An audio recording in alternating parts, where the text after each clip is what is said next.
cut. Welcome to the top cut. Welcome to the top cut. Welcome to the top cut. Top cut. Welcome to the top cut. Welcome to the top cut. Welcome to the top cut. Today's episode is brought to you by Gem Accessories. Gem Accessories is one of the leading accessory manufacturers within the trading card game space. Known for their deck boxes, Gem also has an amazing lineup of binders, backpacks, and more. Some of our personal favorites include the new KLRZ Icons deck boxes, the Secrets binder, and the Jaguar and Puma backpacks. But don't just take it from us, check out some of these reviews on screen. For all of these amazing products and more, be sure to check out Gem Accessories using the link in the description down below or on Twitter at XGemAccessories. Again, the description down below or on Twitter at XGemAccessories. Hello everybody and welcome into today's episode of the Top Cut Yu-Gi-Oh! Podcast. I, of course, am Sunny. I am your host. I'm here with my co-host, Caleb. Hello. I can barely hear in this thing. Well, you have to keep it on. It's part of the bit. So, today is our comfy day. Today's the fall episode where we dress up in nice, cozy, wonderful clothes. I have my beautiful sweater on, as you can see. And Caleb, I love your hat so much. Thank you. I also love it. It's why I bought it. It's very nice. Years ago. It fits you well. It suits you well. Staravuska. Did I say that right? I used to have a much bigger beard as well. Yeah. I can also do the accent. You think you can. Anyway. Oh, come on. That was funny. If you don't laugh, then I'm just being mean. That's why I didn't laugh. All right. Well, of course, thank you all so much for joining us on today's episode. We want to thank our sponsor again, Gem Accessories, for their wonderful little advertisement there at the beginning of the episode. We do, of course, have a link down below that you can click for Gem Accessories, as well as a 10% off discount code, which is also in the description down below. And, of course, you also should check out our other sponsors, which are ETB Games, Millennium Threads. There's a code down below for 10% off. Also, you can check out Dragon Shield, who there's an affiliate link, and TCG Player. There's also an affiliate link. For the affiliate links, all you have to do is click them before you shop, and you will get 10%. Or click them before you shop, and we will get a small kickback. Costs you nothing extra, and it supports the podcast for free. The other great way that you can support the podcast is, of course, if you're on YouTube, subscribing, liking, all of that, or becoming a patron. And speaking of, we want to take a moment to thank all of our wonderful patrons. So a huge thank you to Cam Yang, Top Cuts, Trouble Sunny, and Caleb, Austin Johnson, Kane Martin, Marshawn Jones, Zyphris, Yeet the Feet, AD, Ash Joy, and No Blossom. You got it this time. Dude, that's the first time. That name has been messing me up so much. The little switch from when I normally get into a rhythm. Yeah. Oh, gosh. Do it for the Catnip Lord Vader Cat Sith. Every time. Earth Machine Best Deck, Epi. Has anyone actually read Toy Vendor? HGH Cyber, I Am McLincoln, Jarrett Helton, Mountain Man, Oatmeal Spaghetti, Owen Alvarado, Pig, Quitting the Game as a Floodgate, Rudolph, Sprite Farter, Tier Limits Having this Floodgate in Your Mouth, Unbanned Number 95 Konami, Understanding and Reading are two different things, Virtually Savior's World, Rogue and Tier 2 are the polite terms for bad deck. I still disagree with the tier 2 part. I don't necessarily disagree with everything being said here, but I don't know that I fully agree or sign off on it either. So, Aaron Gardner, Asami, Ashlish Chaps, Brandon Potter, Duty Booty, Dragon Maidenless Behavior, Drink every time Sunny disagrees with Caleb. No. Just don't. That's a bad idea. Fur Hire, Dog Turd, J Beansman, King, Old Man Red, King Henry, Old Man Red, Pin Code 143, Ray Powell, Shockmaster did nothing wrong, slaking it up, Sunny is a freaky worm guy, and Vampire Frauline's the only waifu a person should have. Isn't that right, Sunny? All right, well, thank you all for your wonderful and creative patron names. If you want an extra episode each week and want to have that name read out, you can, of course, find a link to our Patreon down below. Now, going ahead and getting into today's actual episode, we have a pretty cool idea, I think, for an episode. So today being our fall episode, we wanted to, of course, talk about the fall of mankind. Or at least of some Yu-Gi-Oh decks throughout the history of... Some Tier 0 decks. Yeah. So we want to take a few moments to talk about these different Tier 0 decks that we've had coming throughout the game's history. So we know that coming soon in the near future, we will have the release of Mama, or Majestic Mavens, which will be releasing the Ishizu support cards. Now, these cards are going to bolster the current tier limit strategy by quite a lot by allowing you to mill a lot of cards from the top of your deck. Now, essentially what this is going to cause is it's the belief that it will cause a tier 0 format. Now, we've had a bunch of those actually throughout the game's history. Some people actually love them a lot. They really believe that these tier 0 formats are the height of skill in Yu-Gi-Oh! I don't necessarily disagree with that, actually. Oh no, because if you're guaranteed a mirror matches are some of the most interesting duels you will ever have. Absolutely. No matter what deck you're playing, because then it becomes less of a what deck has a better matchup, more of who's better at the deck. Yes, absolutely. Managing resources, managing triggers and timings and sequencing. And it really comes down to, like you said, just flat out, who's a better pilot? Oh, yeah. Now, my biggest issue, though, with Tier 0 decks is, yes, it's more skill-based, but all things are equal. In reality, it's more of a who has the wallet to actually build the thing and to begin with. Yeah, a lot of times these high-level Tier 0 decks do end up costing a lot of money. That's an understatement. But I'm going to be honest with you. I don't necessarily think that building a Tier 1 meta deck is any cheaper than building a Tier 0 meta deck. It is a little bit cheaper, not by a lot. I'm talking, it goes from like, I don't know, like most expensive card being $100 to most expensive card being $120. Okay, but I don't even know that that's necessarily true. Your Ishizu core is like 8 or 9 cards, maybe 10, and they're all like $20 to $30 a piece. Mm-hmm. So $200 to $300 for all the Ishizu cards. Yeah, but like if tier limit didn't exist, and $300 for your tier limit cards. Did Perlinos go down that much? They're like 80 or 85. Did everything else go down that much? Rhino Hearts are like 15. Rhino Heart, that's the big one, huh? That's the one that on normal or special I think it searches. Yeah, because I know there's one of them that was like $30 a piece. Well, that's the fusions. But it was a one-of fusion.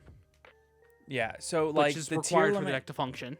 well, the tier limit cards themselves are like it's like one's like $10, one's like $15, Rhino Heart's like 15, but you need 3, and then the other one's like commons. So realistically, the tier limit portion of the deck, I would say $300 is a pretty fair number. The issue becomes when you get into like tech cards or wanting to bling it out. And also your extra deck. In general. So I would say $700 to $750 is the full price, going to be the full price of an Ishizu tier. Which isn't... on the low end. That's on the low end. Yeah, which isn't as bad as previous times, because I think Teledad in its heyday was, what, $1,200? Oh, it was way more than that. Yeah, minimum, just to build it. Yeah, Dark Arm Dragon alone, I want to say I remember hearing that they were like $300 a piece, and you needed 3 of them.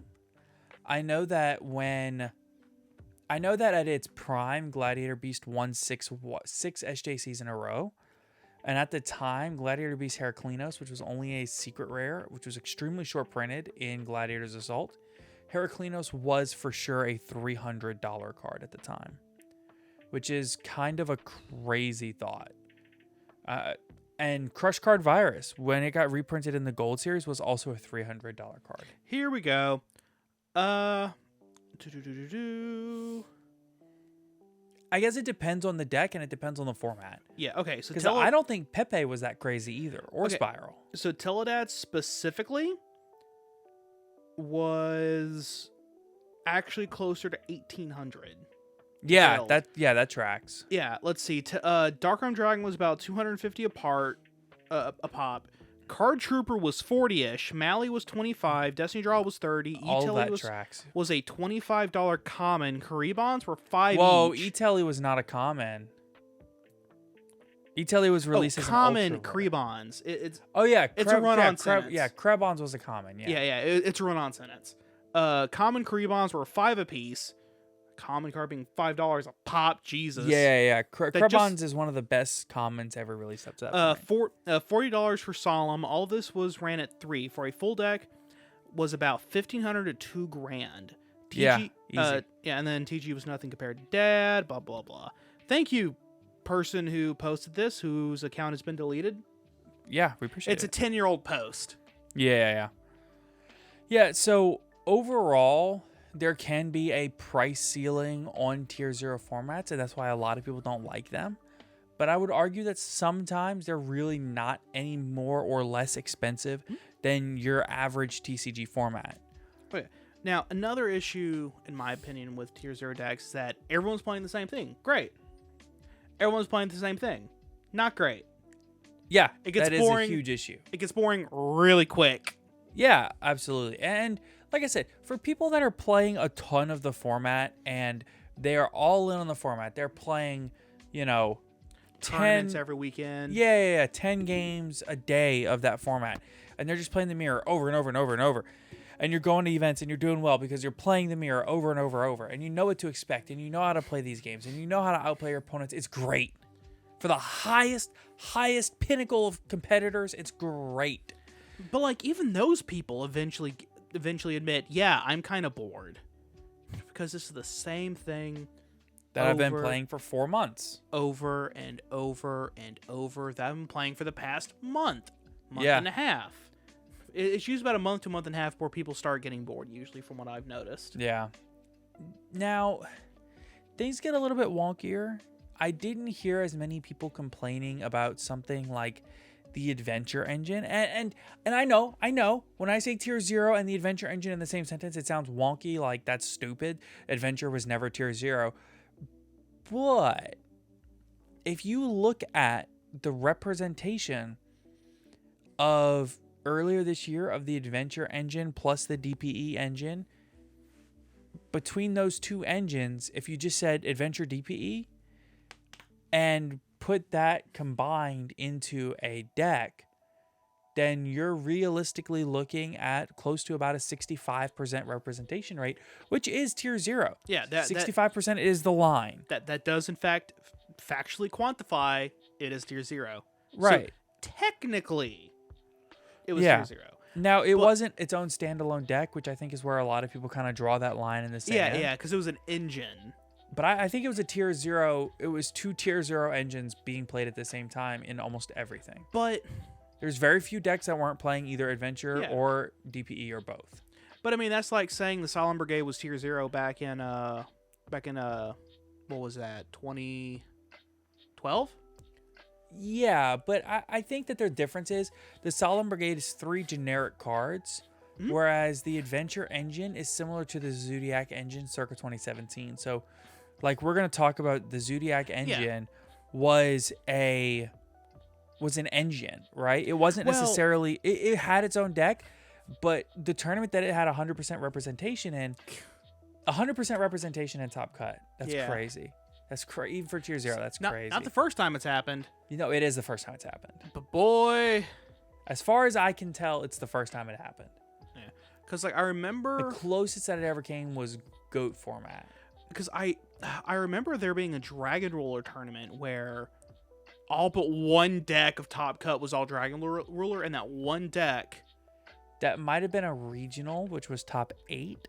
Yeah. But this was top 32 of a YCS. Oh, geez. Yeah, which is even Yeah. more bonkers. Yeah, but the way Zodiac was used, there was like Zodiac Kaiju. There was Zodiac this. There was Zodiac that. There wasn't really...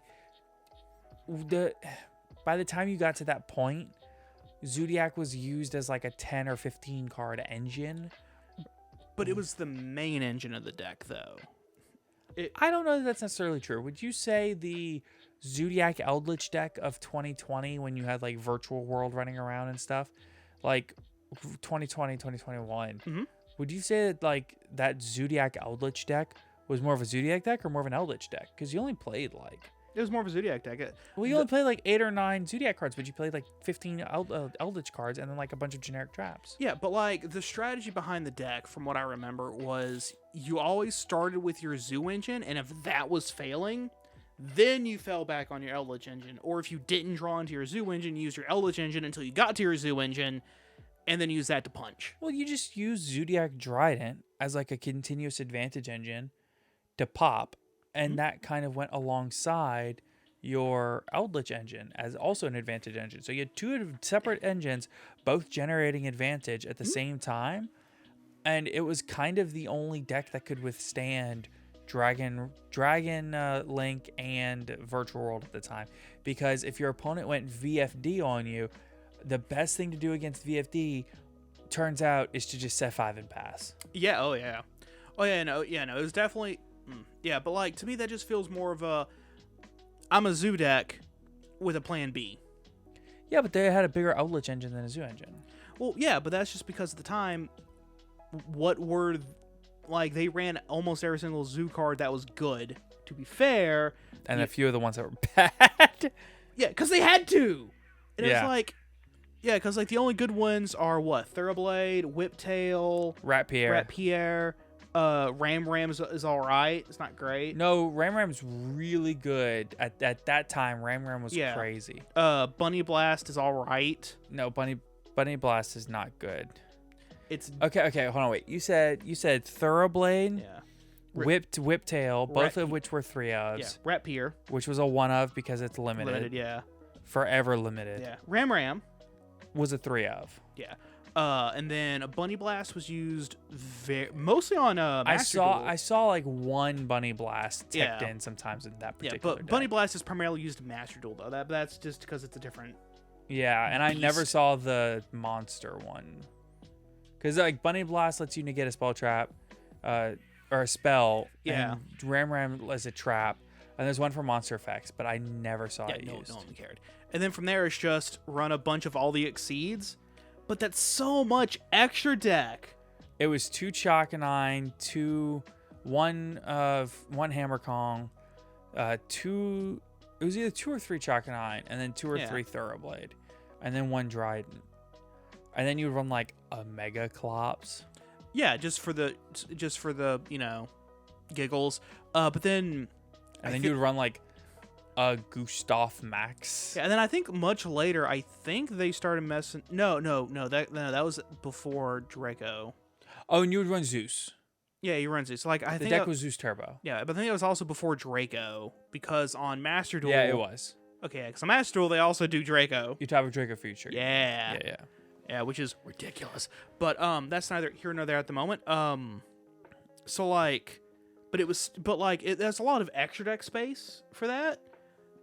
So Eldritch is perfect because they don't care about the extra deck. Yeah, exactly. So you could run a bunch of extra deck monsters just so you have 15. Yeah, you were running like Constellar Pleiades and things like Abyss that. Dweller. Yeah, no, you weren't running Abyss Dweller, but You could make it. Yeah, but you weren't running it because it wasn't good at the time. Fair. You were running Constellar Pleiades. You were running 2 Link Spiders, all the Zoos, 2 Zeus, and then you would run like, then you would literally run like a Gustav Max and a Leap sometimes if you're spicy. Oh yeah. Or you just run the Mega Clops or run more 2 Mega Clopses. Why not? You have space. Yeah, so You had a slot or 2 there. Yeah. So let's go ahead and start talking about these Tier 0 formats actually, Yes. because we've been rambling. Yes. So we've had a few Tier 0 formats. By our count, there's actually 6 of them, but one of them may as well have been. Yeah, I got tired of hearing you really muffled. No, yeah, that's okay. I understand. I'm actually probably going to come out this sweater soon because it's warm in here. Yes, it is. Yeah. This is real flannel. Oh, yeah, I can tell. With that fur underneath. Oof. Fleece. Yeah. All right, so the first Tier 0 format, as far as we can tell anyway, is GOAT format. And this is, of course, TCG. I know OCG had some weird stuff where, like, Yeah. Exodia was the best deck. But, like, we're not worried about that. Yeah, that's OCG land, not TCG. Yeah, so we're just going to worry about in the TCG, which your first real Tier 0 format in the TCG, at least, is GOAT format. Now, GOAT format was the summer of 2005. Now, this is a pretty significant time in the game's history. Obviously, GOAT format has its own entire retro format named after it, which is, GOAT format. But it's specifically named after the deck that, at the time, keep in mind, this is at the time, was the best deck of the format. Right, which was Cookie Cutter Chaos. So this was a Chaos control strategy where you'd run like one BLS, maybe one Chaos Sorcerer, but mostly just a lot of cards to slow down the game and control the game. You're running Sangan, you're running Breaker the Magical Warrior, you're running maybe one Sakuretsu, right? You're running all these one-of cards. You're literally running like 35 to 38 one-ofs. Yeah. And what essentially ended up happening was everybody had so many cards that you just had to include as a one-of. Almost every deck was the exact same, minus one or two cards. Exactly. So then you end up with this Tier 0 Cookie Cutter Chaos format where the decks are called Cookie Cutter because they're all basically made like a cookie cutter where they're all the exact same. Yeah, but then like sometimes they'd put M&Ms or sometimes they'd put chocolate chips on it, on the cookie. But it's all the same. Yeah, it's still a cookie. Right. So now you may be wondering, well, what do you do in a situation like this where all the decks are running the same cards, all the decks are running the same things? How do you put a stop to that? And the answer is that question is you ban all the cards, limit all the rest of them, and then power creep the hell out of it. Yeah. Power creep they did real quick. So there's a couple of different cards that released to just power creep this format right out immediately. The likes of which are Cyber Dragon and Exarian Universe. Just those two cards by itself completely eliminates the cookie cutter format. To a point. To a point, yeah, because Cyber Dragon's light, so he still fits within the chaos cookie cutter. Right. But that's a big but, and he cannot lie. Certainly. The ban list was the thing. I cannot emphasize that enough. People say Cyber Dragon ended it. No. Cyber Dragon nailed the nail in all the way. But the nail itself was the ban list. More specifically, Cyber Dragon put the nail in position. The ban list is what hammered it into the coffin. Something like that. The ban list banned all of the most powerful broken cards of the format. All of the sacky cards that people felt were blowouts, and then limited every other card in the deck. So, for context, your newly forbidden cards on the October 2005 ban list are Blackluster Soldier Envoy of the Beginning, Sinister Serpent, Tribe Infecting Virus, Delinquent Duo, Graceful Charity, Pot of Greed, Mirror Force, Ring of Destruction. All of these cards are either still banned to this day, or have been power crept out of relevance, or the only way they got off the ban list were with a huge errata. So Sinister Serpent, Ring of Destruction, they have been errated into the ground. Well, BLS did come off the ban list and is now at 3, I think. Yes. Yeah, but it's, like I said, been power crept out of relevance. Same thing with Mirror Force and Tribe Infecting Virus. They have a whole set of cards that are just Mirror Force, but better. Yes. And they're still power crept out. Yes. They're still not good cards. Yeah. Your newly limited cards. Magician of Faith, Night Assailant, which just came off the ban list because it caused loops, brother, loops. Yeah, so it got errated. Thousand Eyes Restrict. I'm about to say, Magician of Faith, or Moth, is still banned. No, it's not. No, really? I'm almost positive it's not banned. Never mind, it's been power crept out of relevance then. Yeah, because it's a flip monster. Thousand Eyes Restrict, Tsukiyomi, Book of Moon, Book of Taiyu, Confiscation, Dark Hole, Limiter Removal, Metamorphosis, Nobleman of Crossout, Scapegoat, and Exchange of the Spirit. Yes, you heard that right. They limited Book of Moon. They limited Dark Hole. Book and of Taiyu. Yeah, the format was so crazy that they thought bringing confiscation from banned to 1 was a good idea. Yep. That's where we're at. Every single one of these cards that I have listed, all of them, Sinister Serpent, BLS, TIV, the trio, Graceful Charity Duo, Pot of Greed, all these, Mirror Force, Rod, Moth. Think about this. We have abbreviations for all of these cards. Yep. That's how crazy these cards have to be. Oh, yeah. So, as a result, they hit basically the entire deck and then also release cards that power crept whatever was left of it. To be fair, for a long while there, the power creeping was like, oh, this whole set came out. There's one good card, the entire set. Yeah, so after Cybernetic Revolution, then you had the entire GX era of terrible releases. What else came out in Cybernetic Revolution that wasn't Cyber Dragon? Cyber Twin Dragon. That's still Cyber Dragon. Nope, it's 2 Cyber Dragons. Fair. What's better than 1 Cyber Dragon? 2 Cyber Dragons. What's better than 2 Cyber Dragons? Cyber End Dragon, which is 3 Cyber Dragons. That's about where that was at. And you know what's better than 3 Cyber Dragons? 3 Cyber Dragons plus Cyber Dark Dragon. Infinite Machines. I give you Chimera Tech Over Dragon. Yeah. Using my entire deck as fusion material. Thanks, Future Fusion. That surely won't turn out to be a problem later on down the line. Here's a secret. It does. Oh, Future Fusion. Another one of those cards that had to get errated. All right. So, with this power creeping of Tier 0 cookie cutter chaos thing, you end up in a stage of relative peace for like a while, like 4 years, 3.5-ish. Yeah, where, decks come in, decks come out. Right, you have the likes of Chaos, and then you move into a new era of Chaos. And then a little further down the line, you end up with Chaos. Crazy. Oddly enough, a lot of these Chaos decks were still kind of cookie cutter, but they were still different because the chart cards in them were being exchanged out for better and better cards as they released. So right after Go format, you actually end up with a format that a lot of people like to call Reaper format, where it's like this Reaper Chaos deck, and Spirit Reaper is basically like the most powerful card in the game. Yeah. But then also, as it turns out, Cyberstein exists. Yeah. Which is kind of a huge problem. Good old Cyberstein FTK.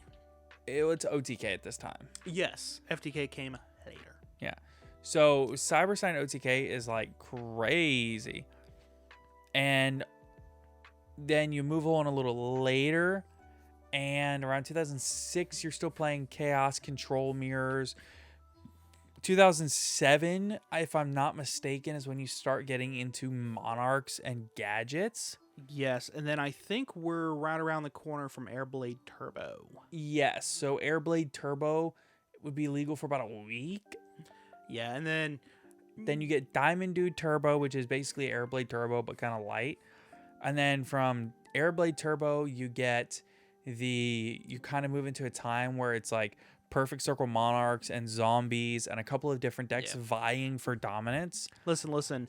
Konami saw Airblade Turbo was about to become an issue and cut that off at the pass. So actually what happened there, which I don't know if you know this or not, this is a fun bit of Yu-Gi-Oh! Trivia. So the TCG and the OCG ban lists used to be one and the same. Mm-hmm.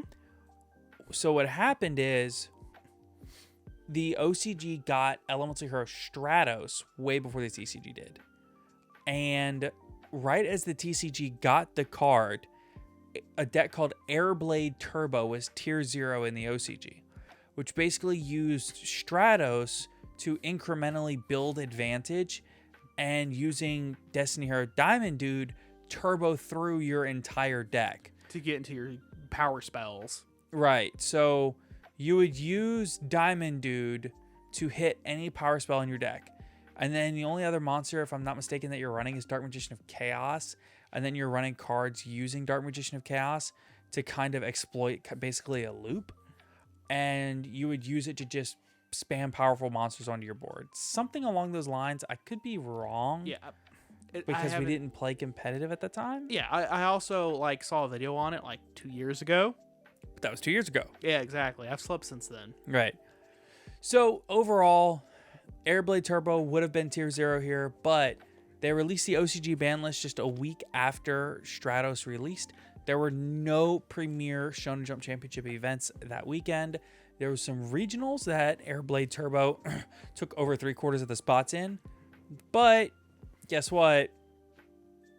That like the next Monday the ban list took effect. Yeah. So there's really not. So we don't really have a true representation of that deck. Yeah, unfortunately.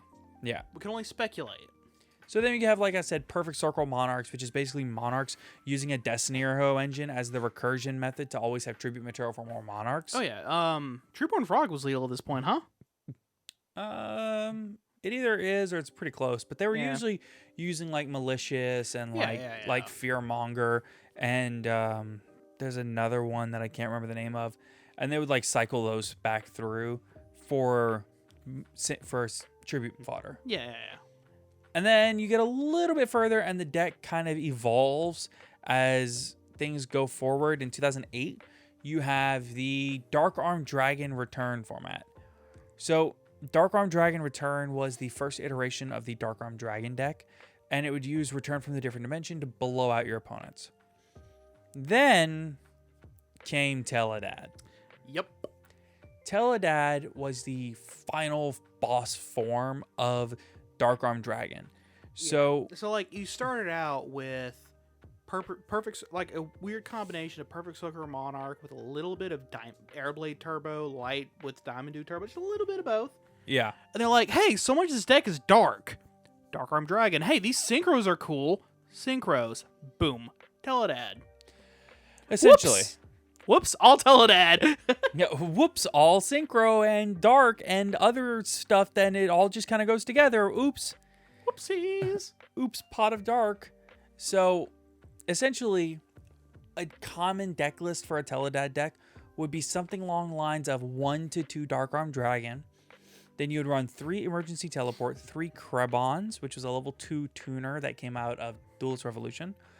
You would run 3 copy. You would run, I don't know exactly how many copies. I think Malicious was at 3 at the time. Yeah, you'd run you'd max it on Mally. Yeah, so you'd run Malicious, Allures. You would run things like 3 Destiny Draw to cycle through your Malicious.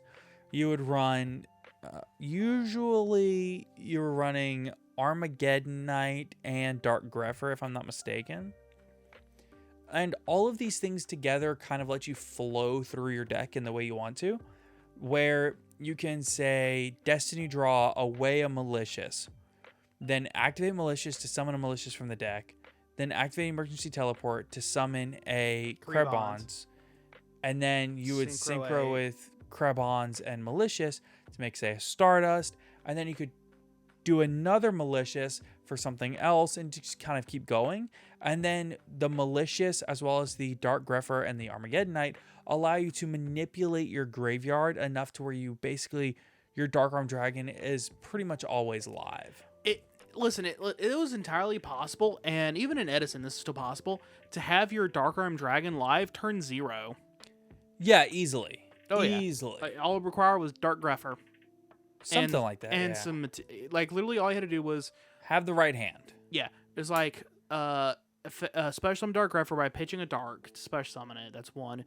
Dark Grepher's other effect to mill a Dark. That's 2. And then... Well, and then you could do, like, Mally summon Mally, which puts you back at 1, and then, like, an E-Telly for Krebons, and then Synchro Mally and Krebons. And that's 3. That's 3. Yeah. Something else you could do is, like, let's say you're going second and your opponent has something else when go off the board. You can also tribute summon Caius. Yeah, in theory. Banish their back row. Oh, look at that. The one thing that stopped my dad. And I have 3 now. Yeah, absolutely. Good game. Yeah, the deck was insane. It was verifiably insane. And at the time, Cold Wave is still a card. Oh Think my God, Giant Cold Trunade. Wave. Yeah, Cold Wave and Giant Trunade are both still cards. I don't know if Heavy Storm is legal because Heavy Storm bounces in and out of legality a lot. Until, I don't know when. At some point, it got on the ban list and has never left. Yeah. For good reason. I don't think so. I think it should be unbanned. I think it should be at 1, but unbanned nonetheless. I mean, if we can have Harpy's Feather Duster, I don't see a reason that we can't have Harpy's or the Heavy Storm. I'm just gonna proc my own. That grass looks greener. Thanks. How are you gonna proc your own? That grass looks or- greener. Is that card? It's the one that if it gets destroyed by a card effect, lets you just special summon out the Ultimate Falcon. Yeah, you can have all of your Waking the Dragons that you want. That's fine. It. Yeah, Waking the Dragons. Toy Vendor would proc. That's fine. You can do that with Foolish Burial Goods. You can do that with Eldritch the Golden Lord. Yeah, but then You can do that anytime you want with any number of things, including Magician's Souls and draw cards while you do it. But then you're also doing all of that right there. But also wiping out your opponent's back row in addition to that. Yeah, it's 2022. All their back row is chainable removal. Chainable and removal for what? You're heavy storming. Like, so let's say your opponent sets 5 pass. Cool. You Solid Judgment's at 3. let's say they. Yeah, just draw the out, bro. Honestly. It's just that easy. If I can't have Red Reboot, by God, give me Heavy Storm. Anyway, I do not see a legitimate reason for Heavy Storm to be banned right now. Back row decks are a problem. yes, back row decks are a problem, but heavy storm. There's just way too much shenaniganery that can be done with heavy storm at the moment. I don't care. Okay, let's talk about what Shenaniganery. happened to Darkarm Dragon Return. Or, well, Teledad. Teledad. So, the Teledad deck was insane. But it was insane at a bad time for it to be insane. So, there was a couple of reasons that Teledad died off. First and foremost was the same reason that most of these decks die off. The ban list. It just happens. Right? A deck is the best deck in the game. The players don't like that. It's not going to sell more product moving forward, which is not in Konami's best interest. So the deck gets hit on the ban list. That's just how these things go. It's the ban list is Konami's way of being able to keep the rotations going without actually rotating out sets and saying these cards are no longer legal for play. Right, exactly. So essentially what happens is the March 2009 ban list really did a number to the Teledad deck. You have Chaos Sorcerer being newly limited. You have Darkarm Dragon is newly limited. Goyo Guardian, newly limited. Plague Spreader Zombie, Mizuki. These are cards that, while yes, they are used in the zombie deck, they are also usable in the Darkarm Dragon Return deck because they allow you to manipulate your graveyard. So these are cards that weren't necessarily hits to Dad, but they were seeing some fringe play in Dad decks, but they're mainly there for zombie decks. Emergency Teleport is limited. Reinforcement of the Army is limited. Destiny or Malicious is semi-limited. Even Goblin Zombie gets semi-limited. Then you have Allure of Darkness gets semi-limited. Destiny Draw, semi-limited. Gold Sarcophagus. I mean, the amount of hits on this ban list to Teledad is very real and very palpable. You have effectively 1, 2, 3, 4, 5, at least 6 cards on this list that you can directly attribute to Darkarm Dragon Teledad, essentially. Yeah. And then, of course, after the ban list, they also power crept it. Yeah, so around this time, Konami had a pretty clear objective, which was to give the sets that they were releasing a way to make every set relevant. And they did that through the use of archetypes. Now, archetypes are Konami's way of saying, hey, check out all of these cards that have all of these synergies together and see how they go together. That's really cool, right? Right? Yeah, it worked great with Gravekeepers, and we had talked about them a little bit earlier. Monarchs? No. Gadgets? No. Elemental Heroes? No. Gladiator Beasts. Yes. So Yeah. Gladiator Beasts are the other deck. That was one of the most popular decks. They saw all hits on this list as well. You have Gladiator Beast Bestiari was hit on this list. But at the end of the day, they're not going to hit those as hard because that's how they want you to play the game. Mm-hmm. Which at this time was Blackwings. the next ban list, you would see your first Blackwing card hit with Blackwing Gale the Whirlwind, but that was kind of what Konami was wanting you to play the game with. So when you have a deck that's an amalgamation of all these different things, and you have a company that's changing its design philosophy as it goes forward, you're going to end up with some decks like Teledad getting hit even harder than they otherwise would have. I think this is something that we saw with the based deck about 6 months ago. Actually, there's actually a little interesting thing that I just noticed. Sure. So in the Synchro era, in the 5Ds, the main decks of the main characters were, of the first four main characters were junk synchrons, not really a full-on archetype. It was just a bunch of cards that kind of work together to make synchros. Right. Plant. Sure. Fiend. I guess. Jack Atlas. So almost all the cards in this deck were all fiends. That was like the big thing that kind of... Sure. And fairies. And then later they introduced Blackwings and Morphtronics. Sure. At about the same time. I thought Morphtronics were a GX thing. No, 5Ds. They're Power Tool. Oh, that's right. Yeah, it's Power Tool's deck. And then now I think that was when they went. The site made at that point the anime is when they made that decision to switch over to archetypes instead of just pile decks that kind of were all the different cards. Yeah, I think working that's. Conjunction. I think that there's something to be said for that. I think they always had the idea in mind. Yeah, because Gravekeepers had been around forever. Elemental Dark Heroes. Even if you go even back further than the Dark Scorpions. Yeah, Elemental Heroes, the Roid monsters, Viacroids. The Cyber Dragon.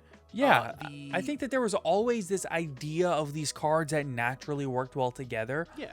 But I think that making them an explosive, not just an engine like what Elemental Heroes were at this time, but a full-on, fleshed-out competitive strategy. Well, Elemental Heroes at the time was polymerization, Clayman, and Bristonatrix. Well, no, that's not true at all.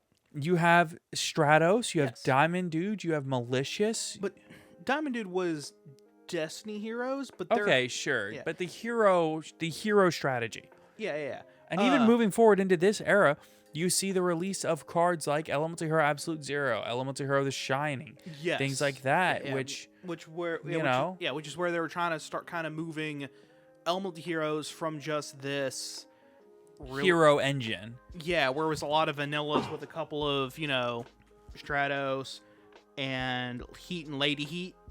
Right. Into more, we're doing that, but we can also utilize non-elemental heroes like some of your opponents with super polymerization to make these new heroes. We can be a little bit more generic. Hey, here's this really cool 1900 beat stick that if you actually successfully Gemini summon it, it's got a all right effect. Right, but then also Gemini Spark. Yeah, and also Gemini Spark. Yeah. Which is really fascinating to watch because even if you look at the original Destiny Heroes, they don't work together at all. It's just a bunch of random effects that just happen to work also. Specifically with Diamond Dude and Mally, all the rest of them have just completely random effects that, like Dreadmaster, you gotta summon him with Clock Tower Prison and he's a big boy. Yeah. Plasma, he's not a big boy, but he skill drains your opponent. Fearmonger was used. Yeah, Fearmonger was used on occasion. Dasher got used a decade and a half later. Yeah, and then there was Evil Hero Infernal Prodigy. He was used. He was also used a decade and a half later for a format that happened a year and a half later. Exactly. With the Evil Hero archetypes. But you kind of see what I'm getting at. Right. Yeah, so moving right along. We've talked enough about that. Yeah. So the next format that we are going to talk about is Dragon Rulers. Woo! So Dragon Rulers for us is the Tier 0 format that we remember the best. Because we were in it. Right. And so what we remember the best about it is that it wasn't actually Tier 0. We're burying the lead. Dragon Rulers were not Tier 0. I'm very sorry. We lied to you. Caleb lied to you. It was his fault. Basically, it wasn't really Dragon Rulers. It was actually Spellbooks. Spellbook and Dragon Rulers. Yeah. It was both. Yes. If you looked at the format, there was only 2 competitive decks. And Spellbook was only competitive because of one card, which is Spellbook of Judgment. If it wasn't for exactly Judgment, It would have been tier 0. Dragon Ruler would have been tier 0. Yeah. And if it wasn't for all of the Dragon Rulers, Spellbook would have been tier 0. Even I would almost say they would have been tier 0 without Dragon Ruler and Spellbook of Judgment. Just No. almost say that. No. But then I remember. You would be wrong. Yeah, no. I would almost say that. Then I remember the other decks that were still floating around at the time. Yeah, no. Yeah. Because they're Not even remotely. Because there are a lot of really good decks from the set before. Spellbook was legal to its full capacity except for exactly Judgment before Dragon Rulers existed. Yeah. But yeah, And it wasn't playable. Yeah, but no, because I remembered the decks that were before that, and I was like, oh, those remained completely untouched Yeah. by the ban list. They just got power crept out by Dragon Rulers. So Dragon Rulers were essentially these level 7s that you could activate from the hand. You could banish things from your graveyard. You could summon them for free. You could do tons of stuff with them. And they're all generic. It was you could discard it and a dragon or its attribute to get an effect, Right. and then you could banish it and a dragon or a No, monster. and then if it is banished. Yeah, then if it is banished, it gets an effect off. And it what? It was insane. And also, at the time, they also released the strongest pool of rank 7 Xyz monsters that they've ever had to this point. So number 7 Big Eye, I believe, and Dragosack. and Mecha Phantom Beast Dragosack were both like just released, and they were insane. What? What? Yeah, they timed those rank 7s perfectly. Yeah, so Dragosack released in the same set, and Big Eye was like 1 or 2 sets before. But essentially, Which with released this, to no fanfare. actually, it was a very played card. Don't listen to Caleb. You're Really? wrong. Yeah, it was the Mermails would make it because Abyss Megalo is a 7. I completely forgot about Mermail. Yeah. Well, I forgot that specifically that Abyss Megalo was 7. I thought he was 8. No. I don't know why I thought he was 8. Abyss Megalo and the other level. There was like 3 Abyss level Gaio? 7s. No, I think Abyss Gaio was the rank 7, 4. yeah. Or no, yeah, he was the rank 7. Yeah, it was Abyss. I remember one of them was a beluga whale, like the big whale. He was a blue whale. Might have been a blue whale. No, maybe a sperm whale. You look like a whale. I'm sorry, that was uncalled for, Kate. I'm sorry, that was Very mean. uncalled for. I'm sorry, I love you, Caleb. You don't look like a whale. Anyway, Like a manatee. hey now, manatees were mistaken by sailors to be mermaids, but that's kind of what happens when That's you've a been. generous interpretation. No, that's where the myth of the mermaid came from. Yeah, no, I'm just But saying. To be fair, these men were on ships of nothing but men for months at a time. Can you blame them? Yeah, I can actually. Oh my god. I mean, I just would have looked at the men a little nicer at that point. Like, holy. Oh, we don't talk about the barrel. All right, so what we are going to talk about is the reason that Dragon Ruler wasn't tier 0 was because of Spellbook, and the reason Spellbook wasn't tier 0 was because of Dragon Ruler. Yeah. And then, like, technically Evil Swarms are, like, over off in the corner. Just but kind of on the corner. we don't talk about them. I'm over here. So basically, your format representation at this time was somewhere in the neighborhood of, like, 60% Dragon Ruler, 35% Spellbook, and, like, 5% Evil Swarm. And then everything else. But keep in mind, 60% Dragon Ruler. It was only 5 percent points off. Even with Spellbook being in the format. Yeah. And that's, I feel, a really accurate number. You could say 55-40 instead of 60-35. Which is still insane. But Dragon Ruler is still clearly a better deck. The only reason that Spellbook had a good matchup was because generally, if you went to, like, say you went to a YCS, right? You have 10 rounds or 11 rounds of Swiss. What ended up happening was you would play against almost all Dragon Ruler mirrors, and then you would get to, like, maybe the last round or two, and you end up playing against a Spellbook player or two. The Spellbook players were main decking like a dozen cards just for the Dragon Ruler matchup.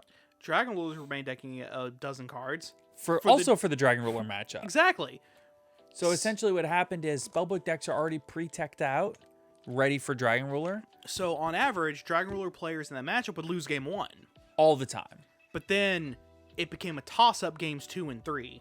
Right, because then the Dragon Ruler players, well, guess what? That's the only other deck that we're actually worried about. So now Dragon Ruler players are siding 13 to 15 cards just for the Spellbook matchup. Mm-hmm.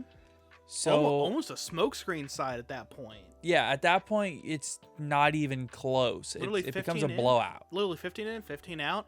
And then it came down to whoever got into their side deck cards first. Basically. I say side deck. The spellbooks remaining them to begin with. Yeah.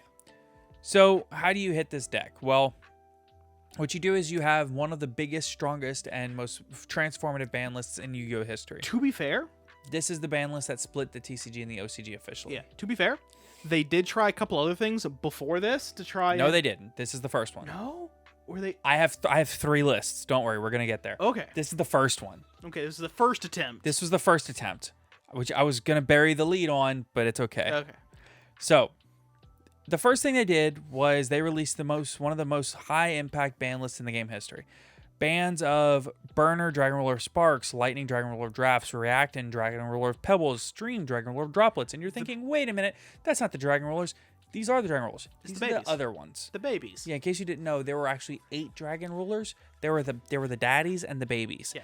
The And- daddies were like Blaster, Redox, Tidal, Tempest. Yeah.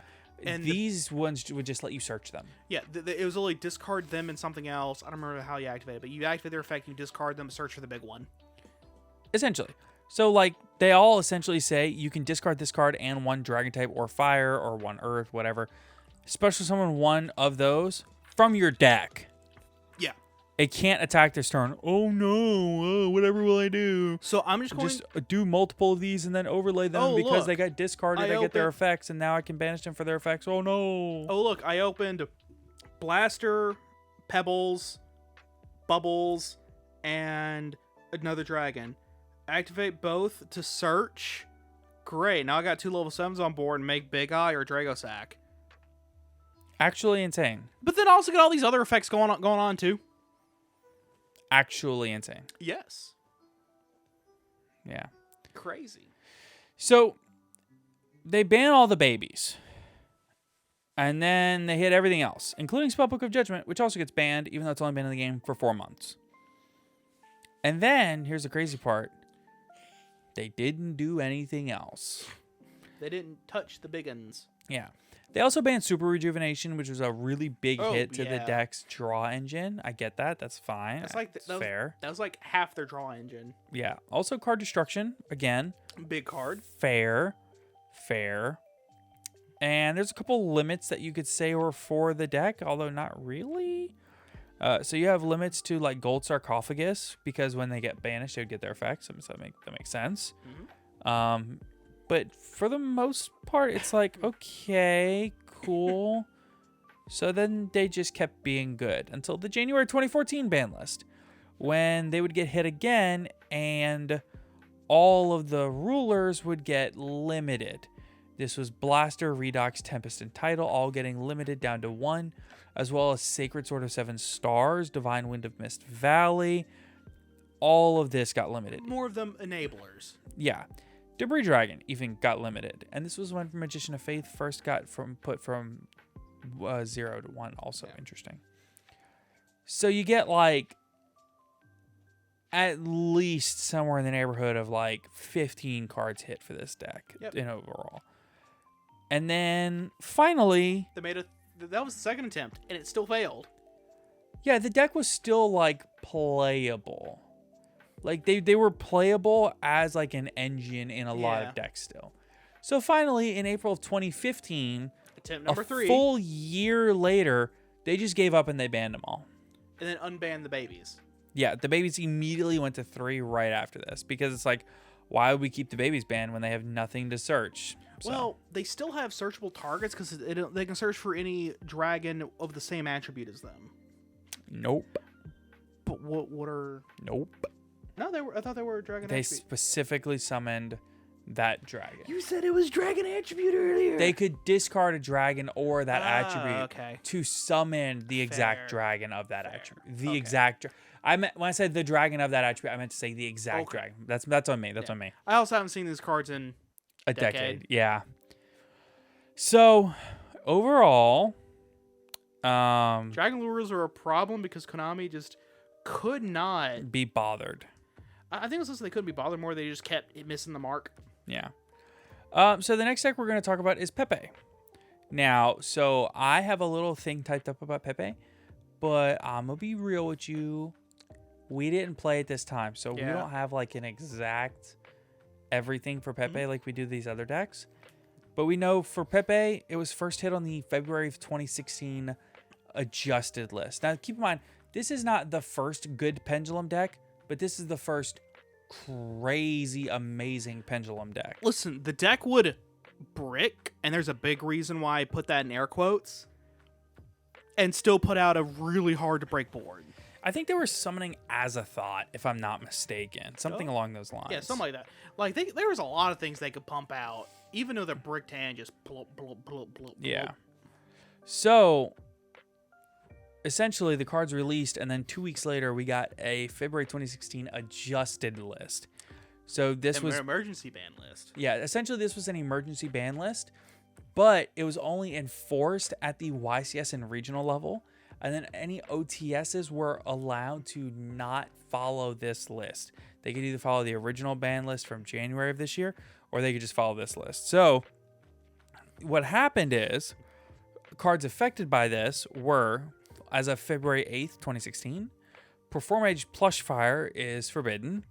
Perform Age Damage Juggler is forbidden. Tellarknight Ptolemaeus is forbidden. Performapal Skullcrobat Joker is limited.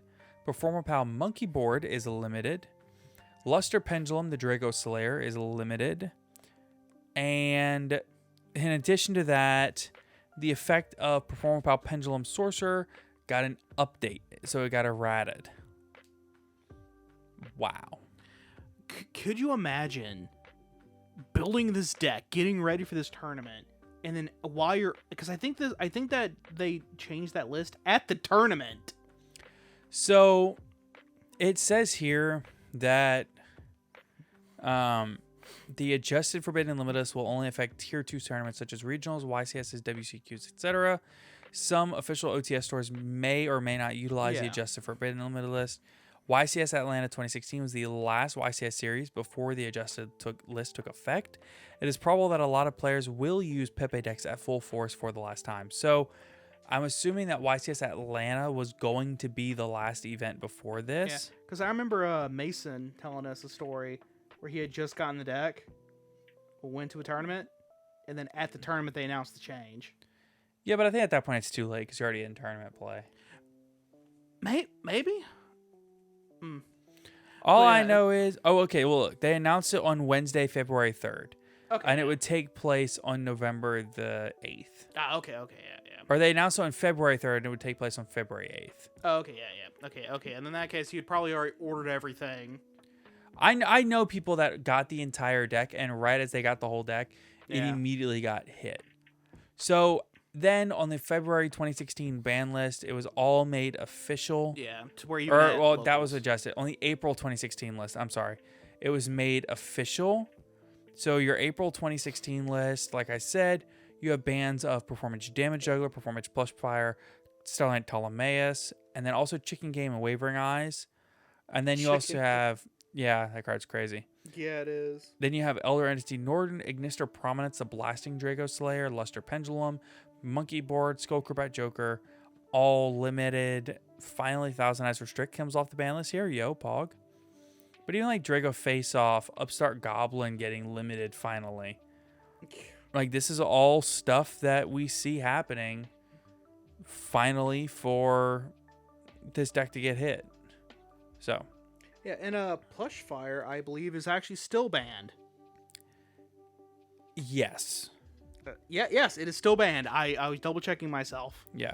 It is still banned to this day. But they've been kind of peeling some of those cards off, I think. Yeah, one by one, every list, they seem to peel 1 or 2 pendulum cards off. Yeah, 1 or 2 of the Pepe cards specifically off. But, like, Right.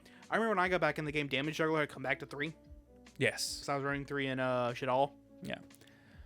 So, next, your big one is Zodiac. So, Zodiac was the next Tier 0 deck. Like we said earlier, this one represented 100% representation rate at YCS Pittsburgh 2017, I believe. Whew. Yeah. But it came in like a bunch of packages, but there was like a ton of enablers for the deck. You couldn't just hit one card. Yeah.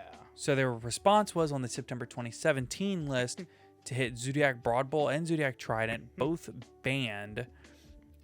And then they would go on from the September 2017 list to then go to the, let's see what else. I think there was actually another hit in here somewhere that I'm missing. they limited Rap here. Not on this list. Yeah, they limited Rap here like around that time. Yeah, maybe it happened on the June list and I just missed it in my research. Maybe. Definitely possible. Nope. Huh.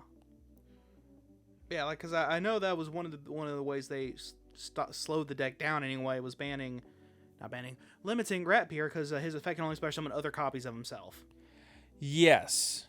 So that, if I'm not mistaken, was live editing done cheap, folks. Yep. Let's see. I can also just Google it. Yes, please do, because I am not finding it. So I know that on the September 2017 list, you see the banning of Broadbull and Trident.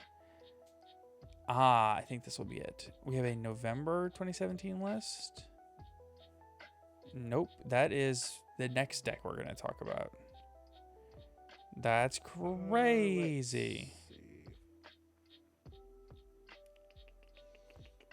I promise we're professionals. Yeah. Yes, it was limited at the same time that Broadbull and Trident got banned, according to what I just looked at. Oh, I'm just an idiot. I just looked right over it. Yeah. Yeah, so the limited Rat here, because its effect can only special summon other copies of itself. So it's kind of like limiting Mally. Essentially. It makes it almost unplayable. So they also banned Daigusto Emerald, which was part of the deck. Mm-hmm. They banned Broadbull and Trident, like I said. Broadbull. They also limited Ratpier, which was part of it. Interrupted Kaiju Slumber, which was played in one of the decks with it. Mm-hmm. They also banned Dynamite Knight to True Draco Fighter and True Draco's they limited True Draco's Return. And these are all cards that were all hit as part of the Zodiac True Draco deck, which I believe was a thing. Yeah. So, like, almost everything hit here was part of some kind of zoo variant. exactly. Like, that was how powerful the zoo engine was by itself, that all these other engines could kind of stick to it and do well. Yeah. And then next you have Spiral, which Spiral was a deck that was released a lot earlier. But essentially what ended up happening was They got new support. Yeah, the deck got a Link 1, and that turns out that was not okay. So then in November of 2017, you had Spiral Gear Drone and Spiral Quick Fix were both limited. And then February 2018, you turn around, come right on back to the well, and you limit Spiral Resort. And those honestly are enough right there to truly damage the list. I mean, to truly damage the deck. Yeah, to make it still playable, but just not worth it anymore compared to everything else in the room. Right, because at this point, the deck is just not super duper capable of keeping up with the other decks in the format that are problems. So. Yeah, I think Dragon Link was around at this time. So 2018 is the time where you're starting to get like Thunder Dragon, and like 2018 was a terrible year from what I understand. It was like the year of the FTK. Ooh. Yeah, any year that's known as the year of the FTK, you had some problems that needed to be taken care of. Yeah, that's a rough one. That's a hard one to come back from. Yep.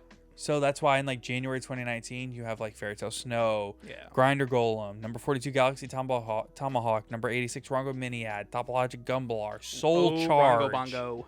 Yeah, Soul Charge. Like that's all 'Cause Soul getting Charge banned on this ban list. I mean, because one Soul Charge is like, cool, I'll pay a bunch of life points. Boom, Rongo. Yeah, essentially. Good game. All right, let's do a couple of really quick mailbag questions. What do you say? Yeah. Oh, and by the way, the next format's going to be tier limit Ishizu. That's probably going to be tier 0. Yep. And when it is, it'll get hit on the ban list, hopefully, by banning like 8 or 10 cards. Yeah. Or more. I'm not picky. Okay. Is there a point where buying sealed products from a sealed product... or is there a point where buying singles from a sealed product is worse than just buying an equal money's worth of the sealed product? For example, if buying all the singles you might need would be equal to buying a case or more, would it be better instead to just buy the case? No. Nope, just buy the singles. There's only one instance where it's better to buy the sealed product, than buy the singles, and that is if the card you're looking for is a promo, and the promo is so good that it's the same cost as getting the thing. That is a thing that does occasionally happen. Yeah, like let's say the promo card is $20. Oh, I have the idea. I've had the Cyber Dragon structure deck. Yes. If you find them for $10, that's a good deal because Imperms are 12. Yeah, exactly. In that case, it is better to just buy 3 of the structure deck if you can find it at $10 than buying 3 of the Imperms. Is a great example. Yeah. It also depends on what you're doing with bulk too. If you're selling all the bulk individually, then maybe, but I don't think so. Even then, no, it's still not worth it. Just get the individual cards. Yeah. So, hi, I went to my first locals last Wednesday. I experienced a toxic player that was stalling and maybe have done a few cheats along the way. How would you deal with people like that without escalating it into something big? I would just call a judge. Yeah. I would just call a judge. A card shop needs to be a place where you feel safe, comfortable, and welcome. Yep. And if none of those things, if some of those things aren't happening, then either call a judge, or if you're not comfortable calling a judge because you don't want to escalate the situation, then I would politely go over to the judge afterwards, tell them your situation, and be like, I don't want to be confrontational. I don't want to start something. Yeah. But this is what I was experiencing. It's my first tournament. It's a lot to handle. Yeah. Like, is that the norm at this shop that people are hostile like that? Like, what's going on? Yeah. So just try to kind of get more information, but be polite and stuff too. Oh yeah. So, not Yu-Gi-Oh related, but what is your favorite NHL team? If you don't watch hockey, what would be your favorite team based on the logos? Let's look up the hockey logos then. My favorite team is the Golden Knights. So, just for what it's worth. I started following the Golden Knights because they have the same colors as my NFL team, the Saints. So, yeah. Okay, this is all of the logos.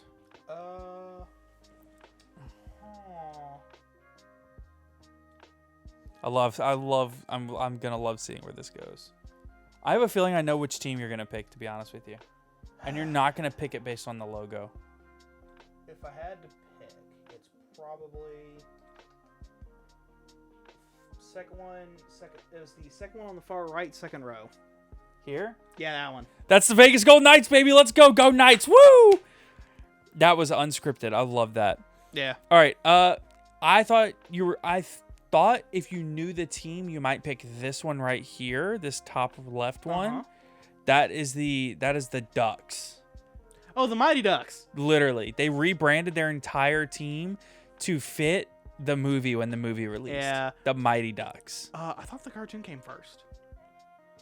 I don't know. Whatever. Yeah. They rebranded their entire team to be the Mighty Ducks. Listen. With the same logo, the same color scheme, everything. Listen, I was not into hockey at all. But everybody loves the Mighty Ducks. I was more into Darkwing Duck. Darkwing Duck is great. Now, you know the Mighty Ducks were part of that Duckverse. Now, you know it was a hockey movie about a kid's hockey team, right? Yes. Had nothing to do with Daffy Duck. Yeah, Daffy's not part of the Duckverse though. But he is Darkwing Duck. No, Daffy Duck. Oh wait, no, Daffy had his own cartoon. Daffy Duck was a Looney Tune, not Hold related to Disney. Hold on. I'm thinking of something different. Yes, you are. Listen, man, Darkwing Duck, one of the characters is Launchpad McQuack, who is also in DuckTales and Tailspin. Okay, so there is a Daffy Duck that is like... You mean Duck Rogers in 24th and a half century? Is that it? That is it! Yeah. How did you just know that off the top of your head? Yeah, it was the cartoon with Marvin Martian and also the Martian Queen. It was so great. Because Daffy is an idiot. He's a suave idiot. Oh my god. What? Everything from my childhood is coming back to me. You're welcome. Thank you. Okay. Well, that's where we're going to leave you on today's episode. This is a bit longer of an episode, so... Don't you just love how I had the title, Yeah, it just in your head. just spot on? That's a good one, yeah.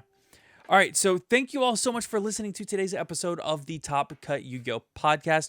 I'm sorry we didn't go quite as in-depth on the last few Tier 0 decks as we wanted to. We rambled on a bit. Yeah, we rambled on the early, had to adjust in the late. That's okay. The point is, we are still a little fuzzy on those because we weren't playing at the time. Yeah. We just kind of know how they got hit. So, yeah. But, like I said, we hope you enjoyed the episode. Of course, the most important thing, if you did enjoy, is, like I said, if you're on YouTube, because you came to see my ugly sweater, then, of course, be sure to leave a subscribe if you can, or a comment telling us what you think. And, of course, if you are so inclined, you want to support the podcast monetarily, that would be amazing of you. Be sure to check out the links in the description down below. Most of them, if you click it and buy stuff, we get a kickback. Also, we have a Patreon.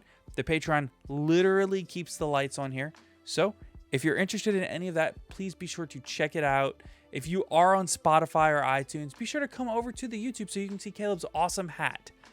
So, with all of that said, thank you so much for listening and have a great weekend, everybody. Let's get dangerous. Also, take care, everybody.